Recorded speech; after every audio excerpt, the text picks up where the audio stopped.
Salam sahabat Tutu, dalam kesempatan kali ini saya akan menceritakan hubungan antara zodiak dengan kartu tarot.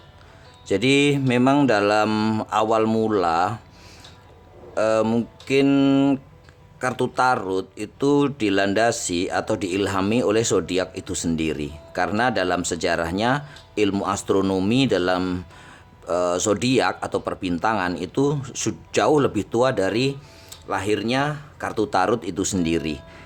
Jadi wajar kalau ada pengaruh dalam gambar-gambar kartu tarot ini pada zodiak-zodiak yang sering kita gunakan. Dan zodiak sendiri dimulai dari Aries ya, bulan April ya. Nah, itu yang memang masih menjadi misteri. Kenapa dimulai bulan April bukan Januari? Nah, itu nanti akan kita kupas dalam video kita berikutnya. Tapi yang sekarang ini yang saya akan tekankan, yang saya akan kupas adalah hubungan dari zodiak di dalam kartu tarot. Jadi kita mulai dengan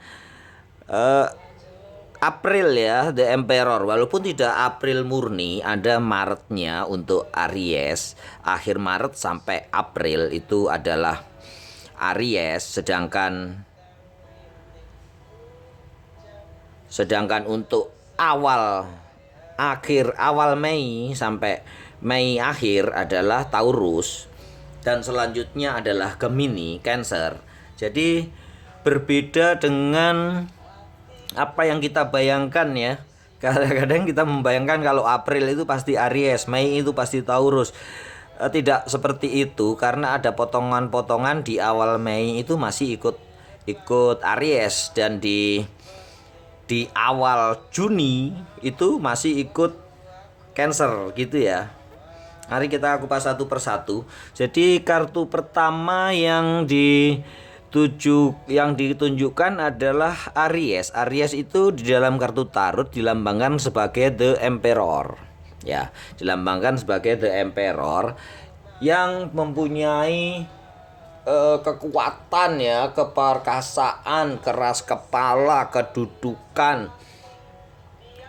Memang seorang Aries patut ditunjuk sebagai pemimpin. Dia memang sudah mempunyai bakat pemimpin dari lahir, karena emang didasari dengan dipengaruhi banyak oleh rasi bintang Aries.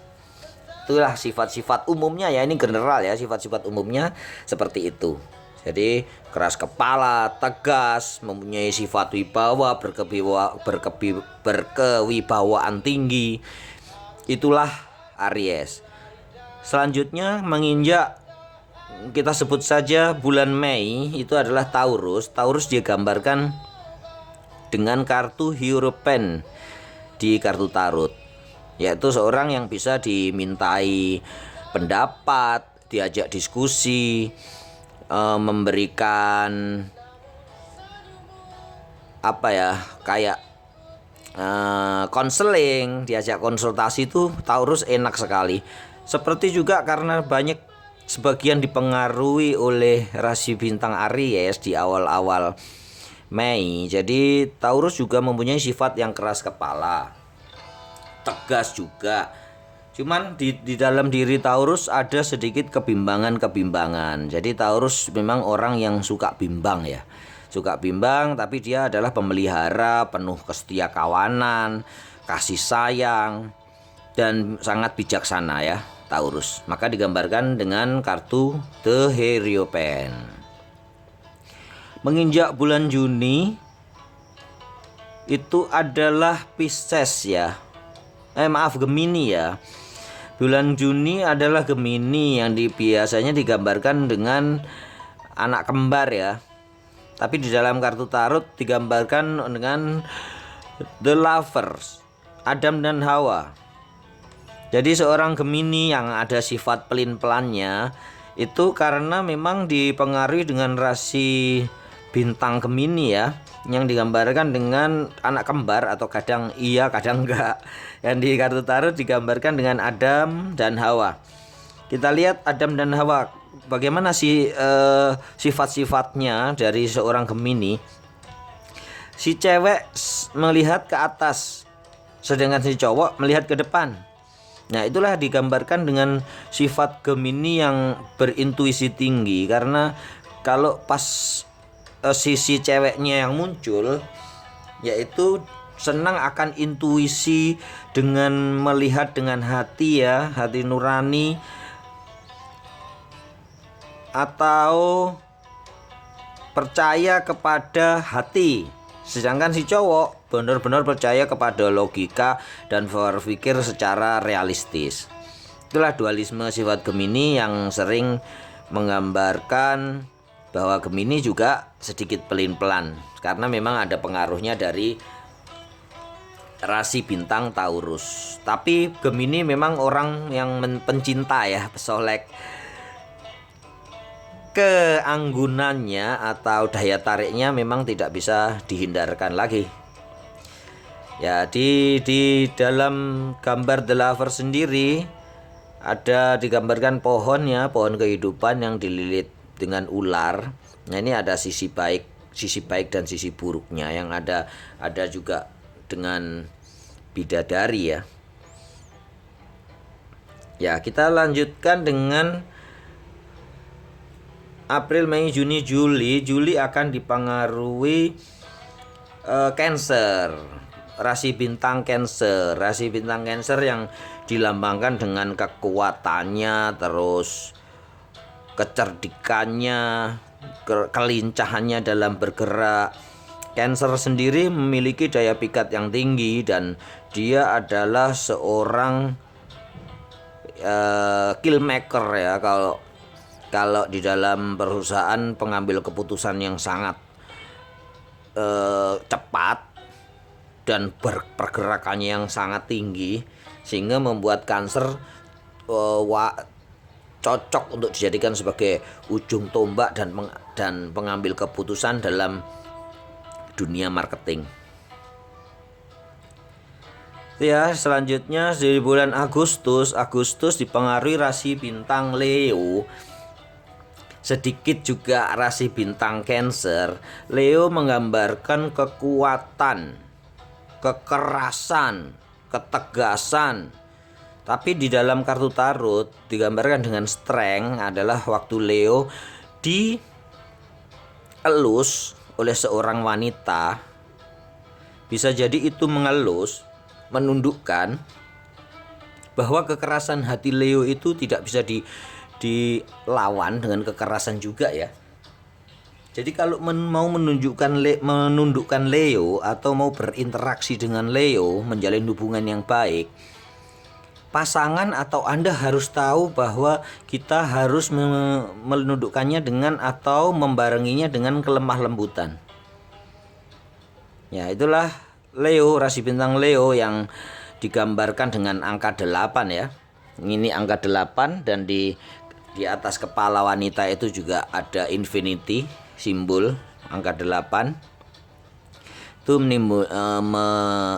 melambangkan keselarasan ya. Jadi Leo bisa menyelaraskan diri asal dia tidak ditentang dengan keras.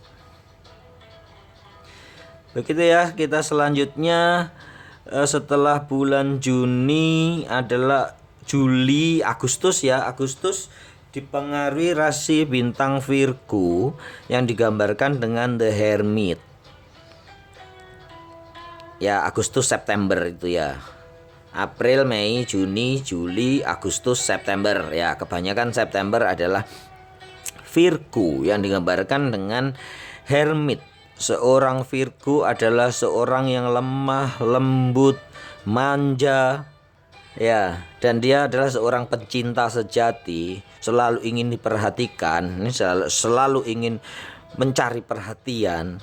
Jadi Anda yang berpasangan dengan Virgo harus mengetahui ini. Kalau Anda sering merasa dikekang, itu karena sifat dasar rasi bintang Virgo memang seperti itu.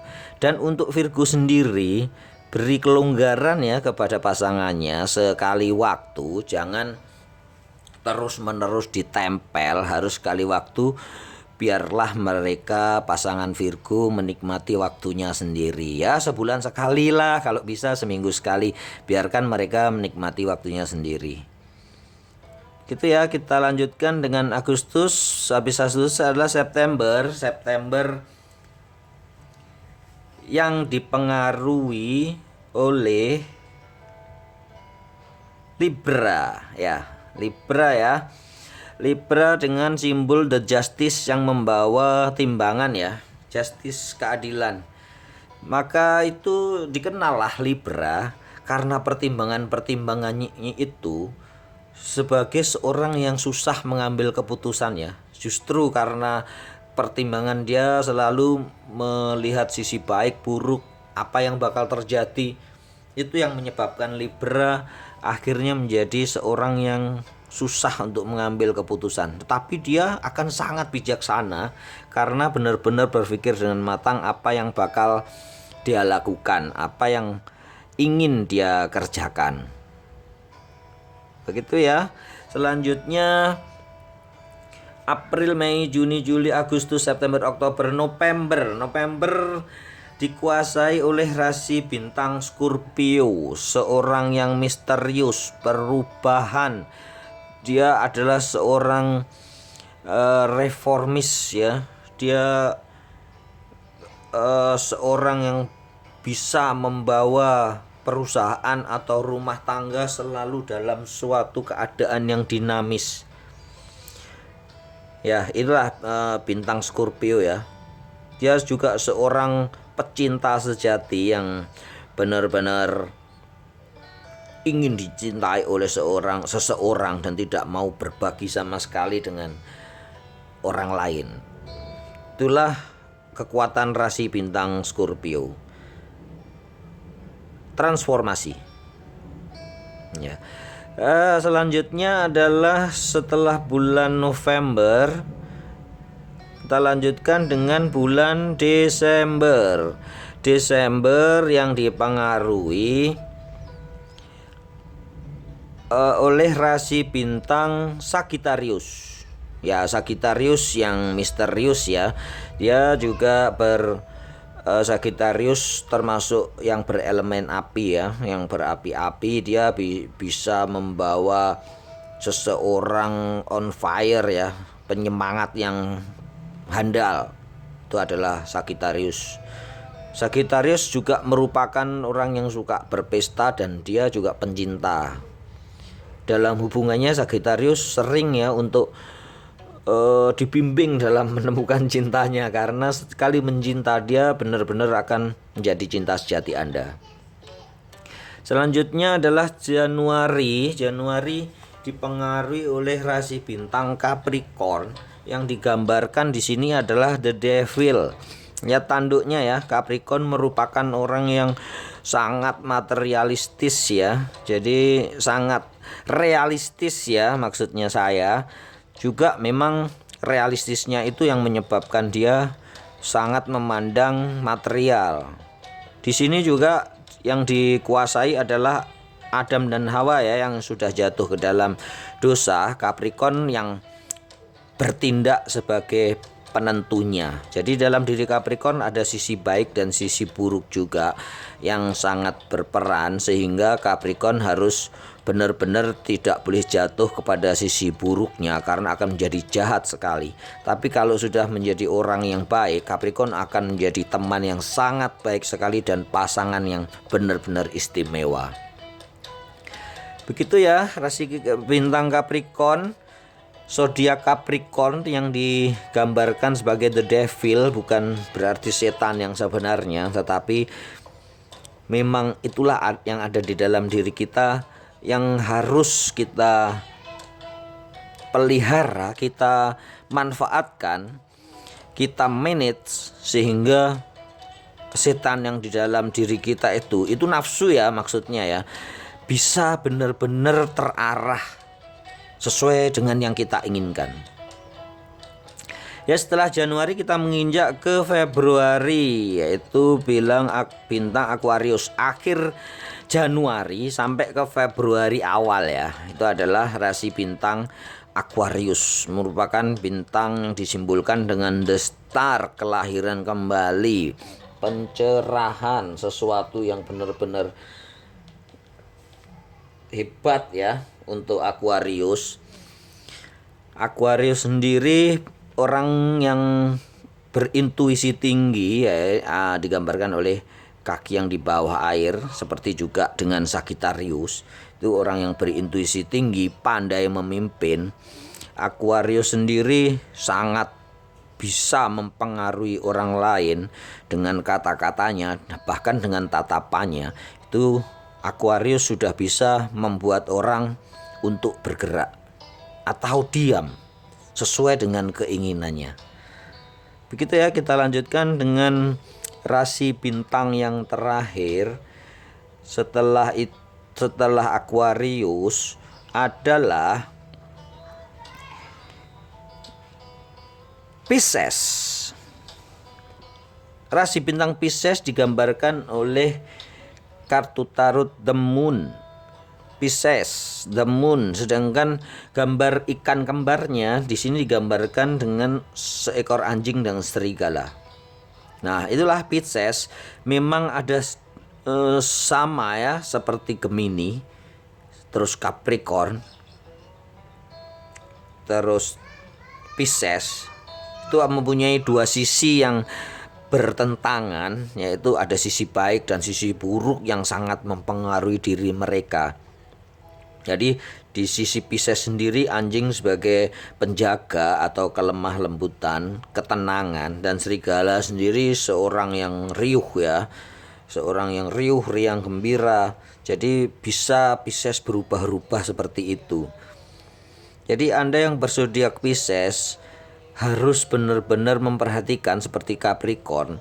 Jangan memelihara nafsunya ya, jangan memelihara sesuatu yang buruk. Jadilah benar-benar yang terbaik. Ya, seperti itu ya pengaruh rasi bintang atau zodiak di dalam kartu tarot. Kita akan melanjutkan ya. Di zodiak sendiri kan, di tarot dan zodiak ada elemen api, tanah, udara, dan air. Begitu juga di zodiak dan kartu tarot ya. Dan setelah saya urutkan, ternyata itu berjajar dengan rapi ya. 4, 8, dan 14, yaitu Aries, Leo, dan Sagittarius itu adalah berelemen api. Jadi 3 bintang itu pasti berelemen api, pasti temperamen orangnya. Anda bisa lihat ya, orang-orang sekeliling Anda yang berzodiak Aries, Leo, dan Sagittarius, pasti mereka mempunyai orang-orang yang bertemperamen tinggi dan keras. Itu karena rasi bintang yang dipengaruhi oleh elemen api. Jadi berbeda dengan Sio ya. Kalau Sio kan ada Sio tikus api, Sio tikus air, Sio tikus logam.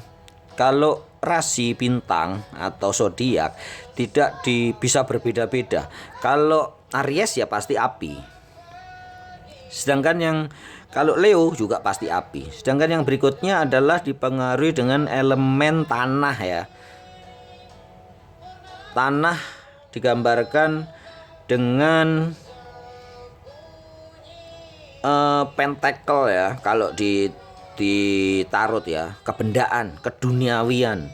Itu adalah rasi bintang Aquarius, Virgo, dan Capricorn. Orang-orang Taurus, Virgo, dan Capricorn adalah orang-orang yang sekali lagi saya bilang dia realitas yang diutamakan, materialistis lah bisa dibilang. Seorang Taurus, Virgo, dan Capricorn akan banyak dipengaruhi sifat-sifat seperti itu. Ya, kebendaan, karena dia kalau tidak real ya tidak mau. Ya dia harus tanah ya tanah. Harta ya harta. Ini pentacle ya yang di dainya Capricorn. Kalau di kartu tarot kan ada wands, sword, pentacle, dan cup ya. Cup adalah air yang terakhir. Itu yang selanjutnya adalah elemen udara.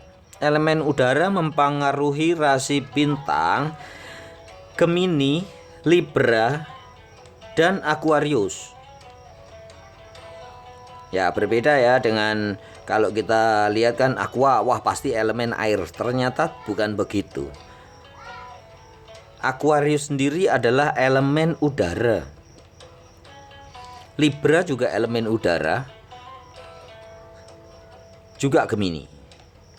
Elemen selanjutnya adalah elemen air, sedangkan yang berelemen air adalah Cancer, Scorpio, dan Pisces. Nah, Anda bisa membayangkan ya, orang zaman dulu bisa membuat gambaran seperti ini, dan ternyata kenapa bisa di elemen air? Ternyata mereka yang hidup di air ya.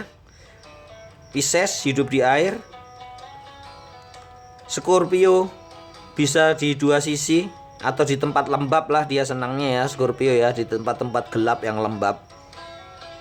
Dan Cancer kepiting yang hidup di dua alam. Jadi meliputi 3 sisi kehidupan, satu di air, satu bisa di dua alam, air dan darat, satu sendiri di darat tapi di tempat yang lembab. Itu yang perlu ditekankan ya. Begitu menakjubkan seseorang yang menciptakan kartu tarot ini bisa menjadi guidance buat kita. Wah, kalau zaman dulu ini ya rambu-rambu lalu lintas ya. Kalau zaman di dalam Jawa ya perimbon. Kalau lebih modern lagi bisa saya sebutkan ini adalah GPS. Tapi sayang kalau GPS yang sekarang kan gampang dibaca ya, walaupun kadang nyasar juga. Sedangkan kartu tarot perlu tarot reader atau perlu penerjemah atau perlu pembaca tarot supaya bacaan yang kita temui itu akurat. Karena keluarnya kartu dengan suasana berbeda dan waktu yang berbeda dan pendampingan kartu yang berbeda, maksud saya di kiri, di kanan, di atas, di bawah, kartu yang berbeda artinya bisa sangat jauh berbeda. Begitu ya Sobat Toto, cerita dari hubungan antara zodiak dan kartu tarot. Masing-masing zodiak diwakili dengan satu kartu tarot.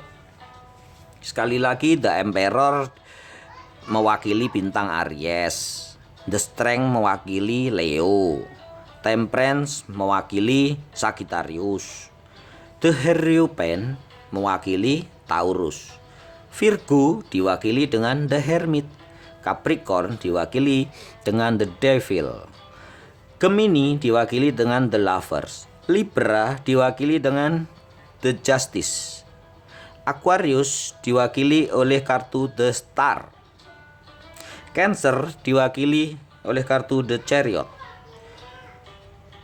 Scorpio diwakili oleh kartu The Death, sedangkan Pisces diwakili oleh kartu The Moon. Dan mungkin ada yang bertanya nih, bagaimana, kenapa kok setelah ini kan 4, 5, 6, 7, 8, 9 tapi langsung loncat 11. Nah, saya selidiki juga dan pelajari juga kenapa dari 9 tidak ke 10 tapi langsung ke 11. Ternyata kita buka ya, kartu yang ke-10 apa? Yaitu The Wheel of Fortune, roda dunia yang berputar. Dan setelah 11 bukan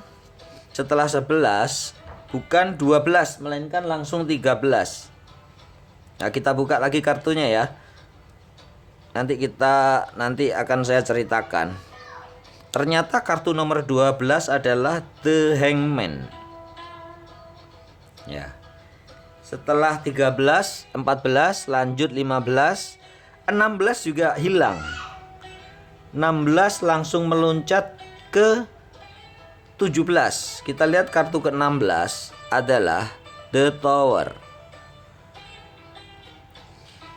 Setelah itu 16, 17, 18. Ya, selanjutnya adalah kartu ke-19, The Sun. Terus kartu ke-20, The Judgment. Lanjut kartu ke-21, kartu terakhir, The World.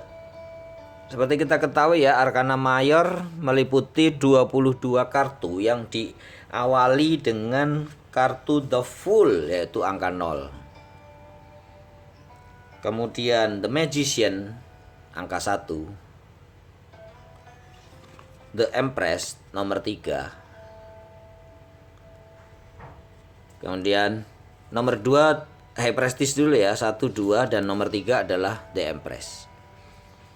Ya, kita akan coba ceritakan ya, apa hubungannya dengan itu. Kenapa kartunya kok dipotong-potong sehingga melompat. Seperti yang Anda ketahui, saya pernah bercerita tentang perjalanan Arkana Mayor. Itu dimulai dari ketika kita remaja, yaitu The Fool, angka 0. Ketika kita siap mengisi kehidupan kita dengan segala macam problema dan ilmu pengetahuan dan kebaikan, maka berangkatlah dia berkelana untuk mencari sesuatu yang dia inginkan. Ilmu pengetahuan, keahlian, dan sebagainya. Ya, setelah berangkat, The Fool berangkat dengan keadaan kosong dan siap menerima apapun yang terjadi, maka muncullah kartu The Magician. Magician sendiri adalah suatu kartu pendapatan ya, atau keberhasilan atau proses yang sudah dilalui oleh The Fool ini sendiri, yang sudah berhasil mendapatkan skill ya. Skill yang sudah dilambangkan di sini yang sudah dimiliki The Magician adalah elemen api sudah dapat, elemen udara sudah dapat The Sword, elemen tanah sudah dapat The Pentacle, dan elemen air sudah dapat The Cup. Dia udah komplit ya, skillnya udah komplit, segala elemen udah dia punya. Tapi tetap manusia merasa kurang puas. Dia terus menyempurnakan dengan ilmu pengetahuan yang digambarkan oleh The High Prestige. Di dalam High Prestige sendiri ada The Script ya, yang dia pangku yang dia bawa. Ada Black and White, ada ilmu pengetahuan yang dia sudah tahu mana benar yang mana yang salah. Kalau yang The Magician, yang apapun yang terjadi dia laksanakan, kecerdasan, terus intuisi, terus kecekatan, dan itu harus disempurnakan dengan ilmu pengetahuan, yaitu The High Prestige.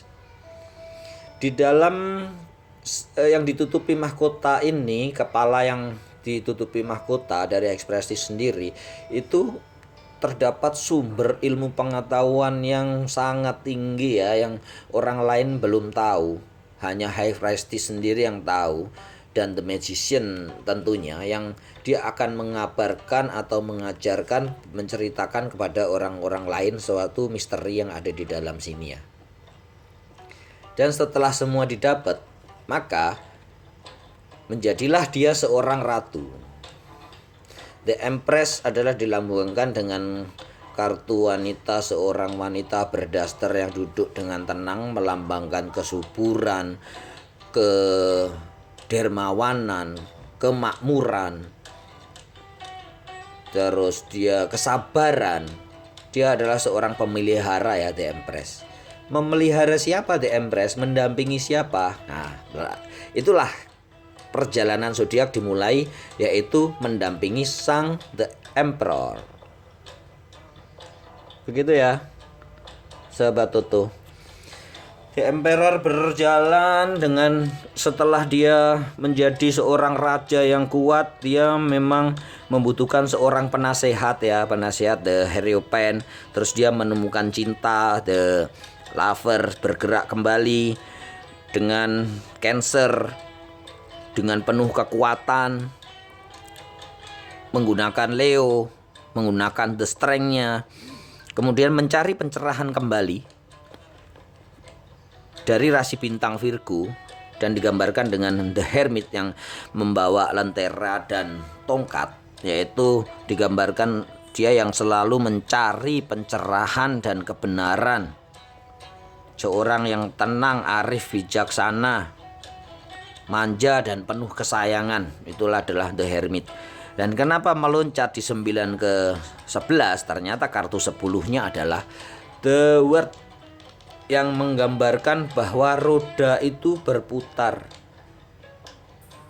Ya, baik dan buruk di dunia tidak bisa dilihat hanya dengan mata saja ya. Harus dengan pikiran dan penerangan yang benar-benar jernih. Untuk itulah The World tidak masuk di dalam rasi bintang. Dia adalah sebuah siklus tertentu. Siklus berikutnya adalah pengadilan. The Justice, keadilan. The Justice lah yang mengadili. Apapun yang telah dikerjakan di sini, The Justice yang mengadili. Benar atau salah belum ketahuan. Dan apa yang menjadi hakim? Yang menjadi hakim adalah kebenaran itu sendiri, keadilan itu sendiri, bukan manusia. Siapa kebenaran itu sendiri? Anda pasti tahu ya. Apa yang maha benar dan maha adil. Itulah yang menjadi hakim, yang harusnya sesungguhnya hakim adalah kebenaran itu sendiri. Dan setelah dihakimi oleh The Libra, The Justice, apa yang harus dilakukan oleh manusia? Harusnya dia menjadi The Hangman. Dia pasrah. Ya, kepasrahan yang harus dia kerjakan, bukan menentang. Jadi kalau salah ya salah, kalau betul ya betul, dia akan menjadi hidup kembali ya, seperti raja ini ya. Digambarkan dengan bintang Scorpio, rasi bintang Scorpio, setelah menjalani keadilan dia akan memperoleh kejayaan. Tapi kalau salah nih dan dia ngotot, dia akan mati. Ya, dia akan mati ya, dead. Nih, raja yang jatuh. Tapi kalau dia pasrah nih, oke, mau memperbaiki diri, mau transformasi, mau memperbaiki diri, maka dia akan hidup kembali. Nih, menjadi seorang anak kecil, dewasa, dan dia akan menjadi raja kembali. Itu ya, makanya the death itu bukan arti kematian dalam arti yang sebenarnya, tapi adalah kartu transformasi, kartu perubahan setelah diadili, the justice. Begitu, makanya Scorpio adalah orang yang benar-benar gigih untuk melakukan perubahan ya. Dia seorang yang benar-benar sering berpindah mobile, orang yang benar-benar senang dengan mobilitas yang tinggi. Ya, dia yang sering membawa transformasi di dalam keluarga atau di dalam organisasi ya. Jadi seperti itu. Selanjutnya dengan kartu 13, kartu 14 tetap ya berlanjut dengan Sagittarius, 15 dengan The Devil, dan kemudian meloncat ya dari 15 ke 17. Kartu apa yang hilang adalah The Tower.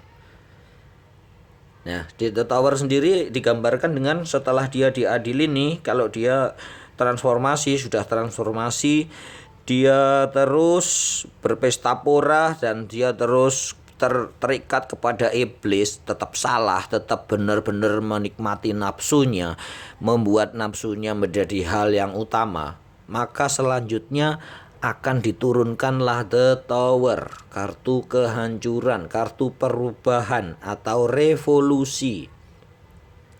Kalau di dalam agama ya dibilang ini adalah hari kiamat.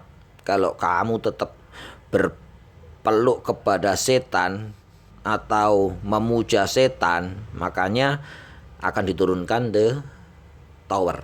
Tapi Capricorn sendiri bukan setannya ya, tapi hatinya adalah yang setan, keduniawiannya. Sedangkan Capricorn sendiri adalah sisi baik buruknya ada di situ ya. Setelah the tower selesai, maka akan the star muncul ya. Bintang akan muncul kembali.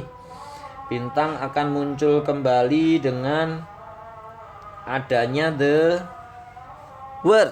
star. The star Aquarius. Yang kemudian refleksi dari bintang? Refleksi dari bintang adalah bulan. Kelengkapan dari keduniawian adalah bintang dan bulan yang menyinari di siang hari dan malam hari. Nah, setelah 17 keluarlah kartu 18. Dan yang kartu yang berikutnya yang lebih dekat dengan bulan ternyata apa? The Sun. Karena the sun, matahari itu adalah bintang yang paling dekat dengan bulan. Sehingga refleksi cahayanya bulan adalah pantulan atau bulan memantulkan cahaya dari sinar matahari itu sendiri. Selanjutnya, setelah the justice ini muncul lagi bulan, maka sekali lagi ya, cycle ya, recycle kembali adalah the judgment. Kartu pengadilan ya, kelahiran kembali, bahwa kalau sudah di hari kiamat kamu sudah dihakimi, kita masih bebal, masih ngotot, masih terus bergelut dengan dosa, dengan iblis, the devil, maka akan terjadi pengadilan terakhir setelah the tower ya. Setelah the tower siklusnya akan diadilin kembali. The judgment, silahkan terlahir kembali. Setelah terlahir kembali akan muncullah the word kembali dan mengikuti siklus keduniawian kembali. Ya, seperti itu ya Sobat Toto, sedikit menceritakan hubungan antara zodiak dengan kartu tarot. Semoga cerita ini bermanfaat. Ini juga bermanfaat bagi orang atau yang sedang belajar kartu tarot untuk memperdalam intuisi, untuk mengetahui zodiak apa yang klien yang sedang kita hadapi, sehingga menjadi guidance dari bacaan yang mereka tanyakan ya. Rasi bintang akan mempengaruhi bacaan yang terjadi. Ya, semoga cerita ini berguna bagi kehidupan kita semua, sahabat Toto. Mari kita akhiri sesi ini dan kita lanjutkan dengan cerita yang lebih menarik lagi di bulan depan ya. Cerita tentang kenapa diawali dengan bulan April, Maret April dengan Aries, kenapa tidak diawali dengan Januari dari seorang Gemini ya, Pisces ya. Kenapa tidak diawali dengan Pisces atau dengan Capricorn? Ya, kita akan kupas di video sesi berikutnya. Salam sahabat Toto.